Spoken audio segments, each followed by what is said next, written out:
আসসালামু আলাইকুম গাইস, তোমরা যে যেখানে আছো আশা করি ভালো আছো। আলহামদুলিল্লাহ আমিও তোমাদের দয়ায় ভালো আছি।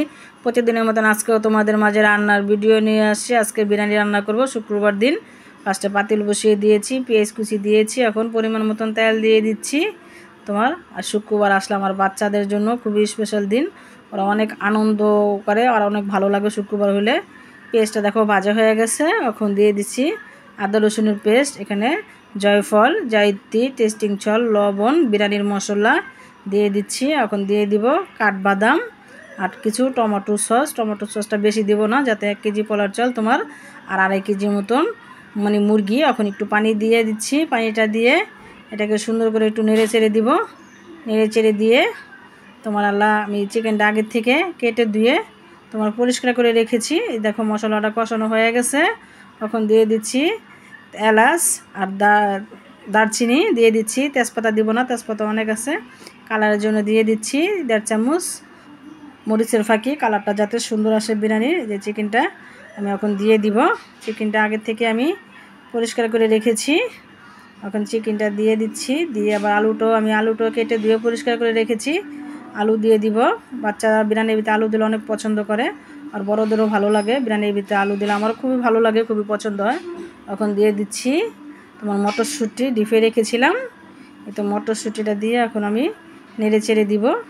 নেড়ে চেড়ে দিয়ে ঢাকনা দিয়ে ঢেকে দিব সিদ্ধ হওয়ার জন্য।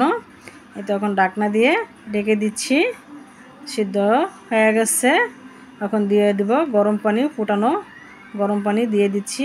ছোটো বাতের পাতিলে করে আমার মাপের পরিমাণ মতন দিলে তোমার একদম পোলাও বলো বিরিয়ানি বলো একদম ঝরঝরা হবে, কোনো নরম হবে না ইনশাল্লাহ। এভাবে মেপে দিয়েও পানিটা, তাহলে একদম অনেক সুন্দর হবে। তো আমি গরম পানি দিয়ে একটু নেড়ে দিচ্ছি। আর পোলার চালটা আমি 30 মিনিট আগে ধুয়ে রেখেছি। এখন আমি এই যে পোলার চালটা দিয়ে দিব, দিয়ে এটাকেও নেড়ে দিব। পোলার চালটা নেড়ে চেড়ে দিয়ে ঢাকনা দিয়ে একটু ঢেকে দিব তোমার বলকের জন্য, বলক আসা পর্যন্ত।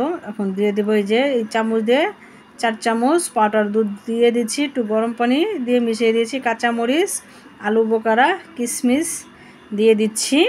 দেখো পানিটা শুকিয়ে গেছে, এখন দমের জন্য আমি বসিয়ে দিব 10 মিনিট পরে। এই যে দেখো ঢাকনাটা উঠিয়ে এখন দিয়ে দিচ্ছি কিছুটা ঘিটা শেষে দিলে কি ফেভারিটটা খুবই ভালো লাগে। এটা দেখো আবার 10 মিনিট পরে ঢাকনাটা উঠিয়ে নেড়ে দিচ্ছি। এটা দেখো আমার বিরিয়ানিটা কুলতুম একদমই ঝরঝরা হয়েছে, কোনো নরম হয় নাই।